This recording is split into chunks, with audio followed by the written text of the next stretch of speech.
Hey, what's up, and welcome back to the HK Rifle Works YouTube channel. Now, I'm really excited to bring you all along on this unboxing and first look of the Vortex Strike Eagle 3-18. Now, if you aren't subscribed, definitely hit that subscribe button now, because what we're going to be doing with this is we're going to put it on more or less an accurized or precision-oriented 1022 and compare it against the 457 that you've seen on the channel. Now the CZ, it is completely built. We're talking Manor stock, proof barrel, all area 419 parts, Timney trigger, Night Force glass. The works on that thing. It shoots great, it looks good, it's comfortable. So what we're gonna do is kind of take a more, I don't wanna say budget 1022, but we're gonna do some tasteful upgrades and just see how close we can get to that 457 performance. So anyways, moving back to the scope here, I'm gonna sound kind of spoiled when I say this, but I never really thought I would get into the Strike Eagle line of Vortexes. I've probably got, 5 or 6 razors. I have a handful of Night Forces, a couple of the Tractorics. Usually when I purchase glass, I'm really picky. But I'm happy to say that this optic really checked a lot of boxes, and I think it's a really good starter option or a great 22 option, and allow me to explain. So let's take a quick look at the box. I noticed it's so funny. They have an M81 rifle that it's on the side. As you can tell, we definitely like M81 based off of the moving blanket that this is on. I also took note, they have a Mark 12 Mod O here with the OpSync number 12, or whoever's making it AEM right now, I believe. So as you know, if you watch the channel, we definitely love some Mark 12. So that kind of caught my eye and piqued my interest there.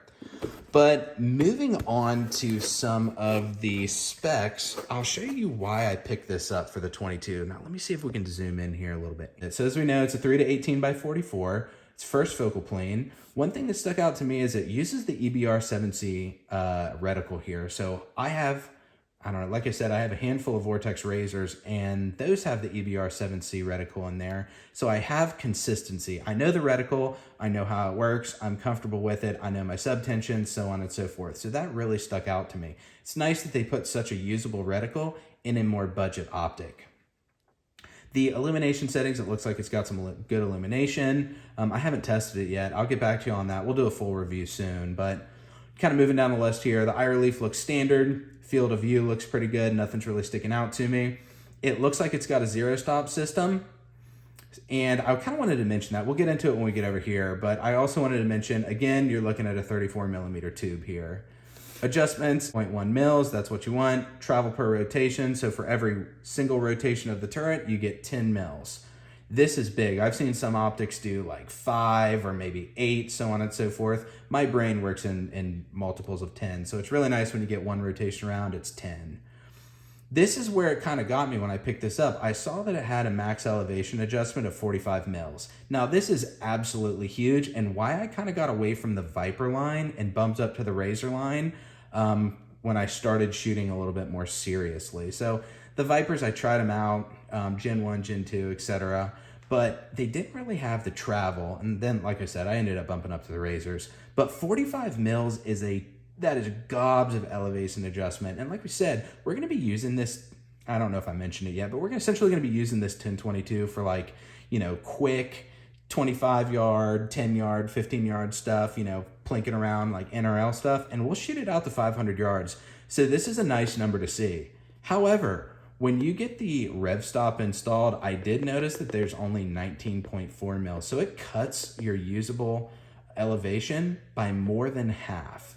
So I'm really curious to see. We have a 20 MOA base on this 1022. I'm really curious to see what this looks like when we get the scope mounted, everything zeroed, and I just want to see how much elevation that I have before I bottom out. Granted, I don't know if y'all could see this, but there's 10 mils of drop that you can look at in the reticle. So windage adjustment, it looks pretty good. I usually hold for wind and dial for elevation, but one big thing that stuck out to me was the parallax setting goes down to 10 yards to infinity. So this is huge. My Night Forces, I think they go down to 11 yards. Some of my other optics, I've noticed some go to 15, some go to 25. Kind of your more entry-level optics may go down to like 30 or 50.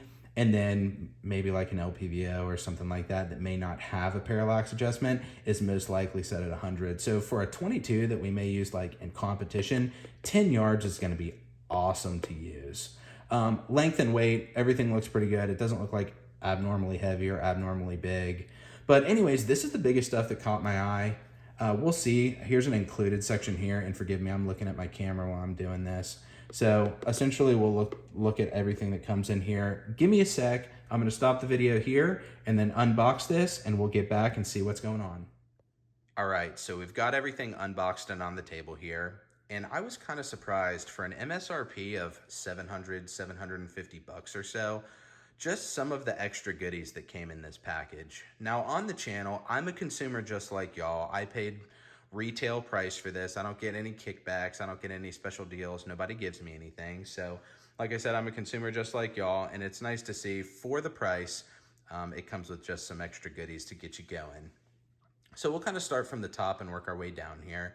First of all, it comes with a manual. A lot of us like to set these off to the side. I'm guilty of that as well, but don't forget your optic is a precision instrument. If you're new to kind of precision style shooting optics with adjustable turrets, so on and so forth, zero stops, make sure you reference your manual, figure out how everything works, and don't go cranking on anything if you aren't exactly sure what it does. Next, we have a reticle manual here. This is really cool that Vortex includes this. So maybe you're new to shooting in mills, maybe you're new to shooting in MOA, or essentially just maybe being new to shooting a reticle with subtensions in it as opposed to like a duplex reticle.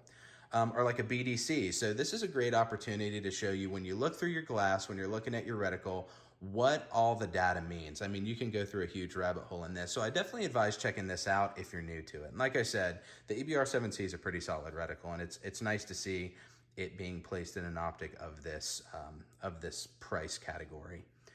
Next is the inspection and warranty card right here. So there's essentially two camps of people on this. I see one group of people that always say, you are so lucky that Vortex offers such a good warranty because you're gonna 100% need it. The next group of people will say, hey, I've got one or two Vortex products, maybe a couple of them, and I've never had a problem. The way I look at stuff is whether you're spending $200 or $2,000 on a piece of glass, it's always important to protect your investment. So it may boil down to how hard people are on their gear. It may boil down to an accident. I mean, think about it. Stuff happens. I think that it's awesome. I'd rather have a warranty than not have the warranty. But then again, that's just my opinion. Moving on to some of the extra stuff, it looks like we have a tool here. This is for the rev stop, I'm assuming. It looks like we have a ring here. I'm assuming that's for the zero stop. We have a lens cloth, a throw lever, which is cool they include a throw lever, and then a battery as well as a sunshade. So it's a pretty solid package that you get, like I said, for the MSRP. This doesn't come with the optic, but I wanted to mention I'm gonna be using these Pro rings for the 1022. I usually use Vortex's PMR rings, or I guess precision matched rings, or Badger Ordnance rings, but these seem pretty solid for a 22 application. I think they're aluminum, but they seem like a pretty good deal. With this bikini cover as well, I need to mention this. We'll get into this in a sec. I'm going to ditch the bikini cover, but I'm going to be using these Vortex Defender caps. I've got a new one right here. This one was just floating around, but it fits, so we're going to go with it. But again, I just wanted to mention kind of the setup that I was going to go with on my rifle, just kind of ancillary items that I'm going to use to mount the optic. So moving into the main event, I'll pull these covers off here.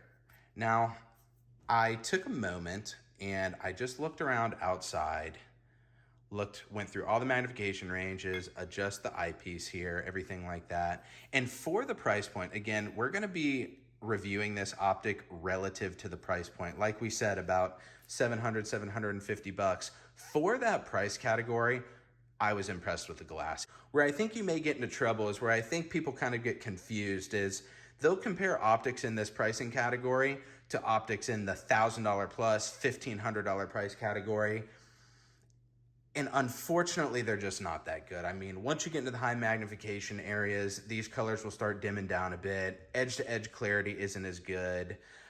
People throw around chromatic aberration a little bit, but For the money here, this is great glass. I'm completely happy with this glass. Again, like we said, relative to the cost.